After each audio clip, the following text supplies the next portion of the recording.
అవును సరే కానీ ఈ విగ్రహం ఎందుకు పెట్టారు ఇక్కడ? ఇప్పుడే అన్నీ ఎందుకు సార్ మీకు? అసలు ఈ రోడ్లో వద్దంటేనే మీరు ఇక్కడ తీసుకొచ్చారు. అవసరం మీకు అన్నీ ఇప్పుడు? ఎందుకంత భయం? మీరంటే ఈ ఊర్లో ఉండేవాళ్ళు కాదండి. మేమంటే ఎక్కడే పుట్టి ఇక్కడే పెరిగిన వాళ్ళు కాబట్టి కొన్ని కథలు మాకు తెలుసు. మీలాంటి చదువుకున్న వాళ్ళకి చెప్పినా కూడా అర్థం కాదు. ఏమైంది అసలు? బాగానే ఉంది కదా. ఇప్పుడు మీ కంటికి అలా కనిపిస్తుంది. ఒకప్పుడు మీరు ఏ అయితే విగ్రహాలు చూసారో వాళ్ళు ఇదే ఊర్లో బతికేవాళ్ళు.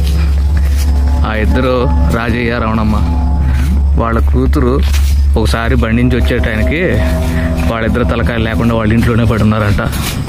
ఇది ఎంతటి కారణం, ఆ ఊర్లో ఒక చేతపడి చేసే ముసిల్లని చెప్పేసి జనాలు అనుకునేవాళ్ళు. ఆ తర్వాత వాళ్ళందరూ రాళ్లతో కొట్టి ఆ ముసిల్లాన్ని చంపేశారు.